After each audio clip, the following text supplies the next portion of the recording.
Kyle Dubas joins me. Kyle, thanks for that. From Denver, listen, what a great first period. What a great start for Sheldon Keefe and for you. And I just can't help but think a lot of us felt it was an inevitability that for you to be authentic self as a general manager for the team you want, you needed Sheldon. How long have you wrestled with making the change?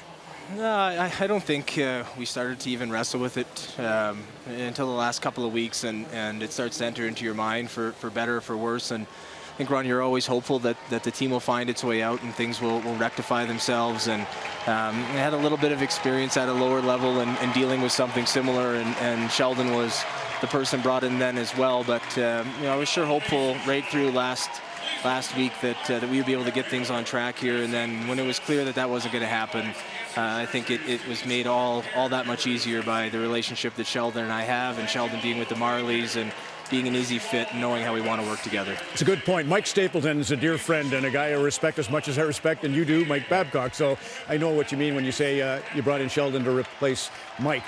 This first period, Kelly Rudy and Brian Burke, everybody's looking at the puck possession, cycling back. So for me, it's like skill. How much was it important to you? Mike likes to teach tactics in practices, not skill. He does that in the summertime. Does Sheldon differ in that regard? Does he have skill sessions, some different approach to practicing? Yeah, I don't know how it's going to go at the NHL level, just because the differences in the schedule itself, Ron. But in the American League with the Marlies, and then even going back to Sault Ste. Marie, we'd commit full practices and full days to individual technical development. And I think that's we've had very brief discussion of it now. Obviously, with the change happening when it did, we've been focused on trying to get in and get rolling here for these two games in Arizona, then tonight in Colorado.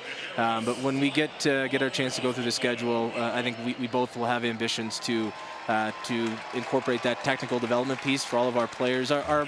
We both share the belief that every single person we have can continue to get better and continue to improve. And if we're only going to do that in the summer, we're leaving a little bit on the table. But even with Mike, after a few years, we began to incorporate that as well. So it won't be something totally new to the players. All right, forgive me because of the time. Nazem Kadri, you saw the interview. We sent it over to you. Nazem felt he was stung by the fact that the trade happened over a phone call. Do you want to rebut?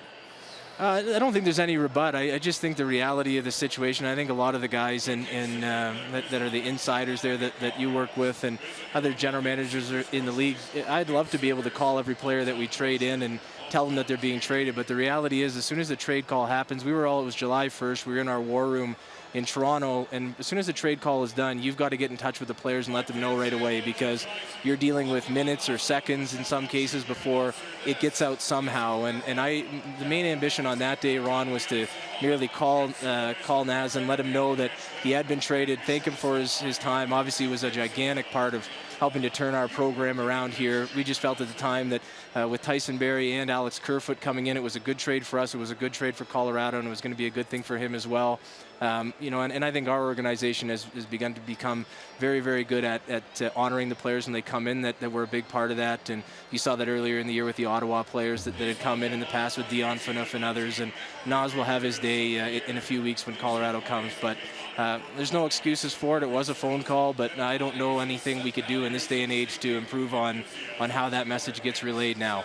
All right, everything looks good through 4 periods, but toughness. Early in the season, your new captain gets rolled by Shea Weber. You have Austin Matthews hit by Brendan Dillon's a hit, I recall. Certainly Tom Wilson was running around. We had an example of others where you had young Rasmus Sandin got hit by Justin Abdelkader. Yep. So what do you say about that? I say that, we want to be a team that, obviously, you never like to see that. We don't want to be a team where teams come into our building or we go on the road and they think they can take free runs at our players. And I've heard that throughout the league, that teams feel that way. And so we want our guys to be tough as a group and as a team. And if something happens, they know that the entire group's going to be in there. We've looked at it every which way, and adding somebody, we'd love to have some of the players that you mentioned there, a few in particular that are very good players, but also bring that physical element. And it's something that we'll continue to look for, but we're not going to sacrifice the talent base of our skill to bring in an enforcer type. And I think our guys have shown here as they build their confidence and we get rolling, they've been much better at late at jumping in and helping one another and supporting one another. And that's really what we want to see, Ron. And I know that's not going to satiate everybody, and we could be proven very wrong on it, but that's our belief, and we sure hope that our guys will just continue to build on that. Excellent, Kyle. Thanks for this. Thank you, Ron.